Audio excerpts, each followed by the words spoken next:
What's going on, guys? Chinese guy here. Well, recently I have been watching a few Battlefield 4 gun review videos on YouTube to maybe further improve on my own review videos, and I always seem to find that a lot of them are just way too long, including the ones that I make. I feel like we just don't get to the point of what the audience ultimately wants to hear quick enough, and at times I would even get bored at watching these videos.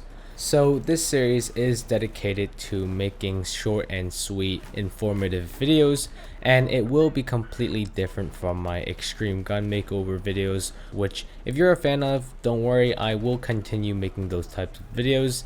They just take a little bit more time to produce since I have to unlock the attachments which you guys suggest to put on the gun before I can actually record the footage for the video.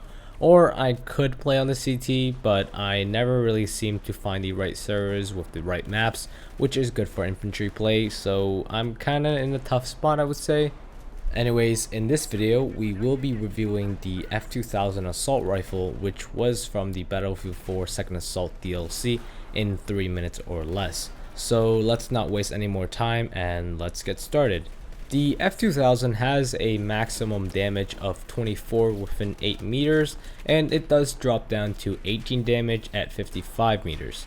It has a fire rate of 850 rounds per minute, which makes this gun fire the third fastest in the assault rifle category, only being beaten by the FAMAS and the AEK.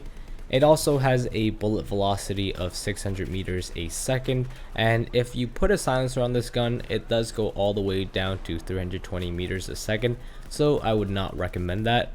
Now, like most other assault rifles, it does have a magazine size of 30 rounds plus 1 in the chamber, and to reload this magazine, it takes 2.7 seconds if you have a bullet in the gun. If not, then you will have to go through the long painful reload of 3.9 seconds, which simply if you are in close quarters combat seems like forever. And lastly, in the latest Battlefield 4 patch, they slightly buffed the F2000's recoil.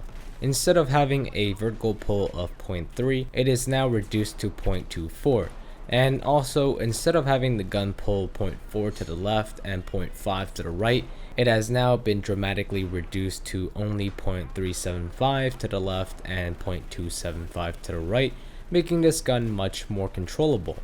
So enough of the stats, let's move on to the practicality of this gun and what you can really do with it on the battlefield, and also talk a little bit about my personal loadout with it.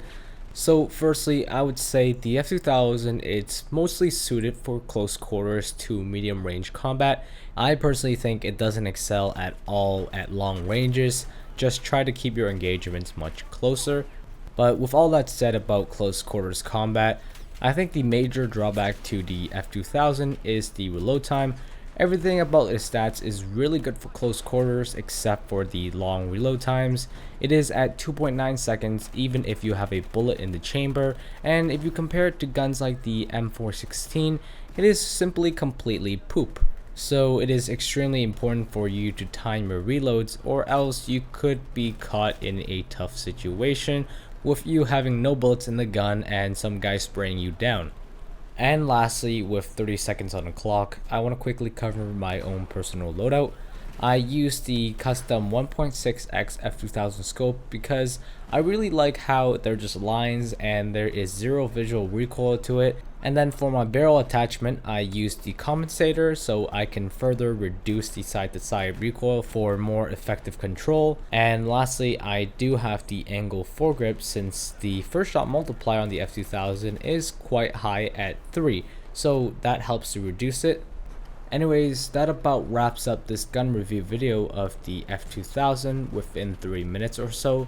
Hopefully you guys enjoyed it, and down in the comments tell me how you guys feel about this series. Should I keep it going? Do you guys want me to get into detail with these gun reviews, or do you like this kind of format, quick and short and to the point?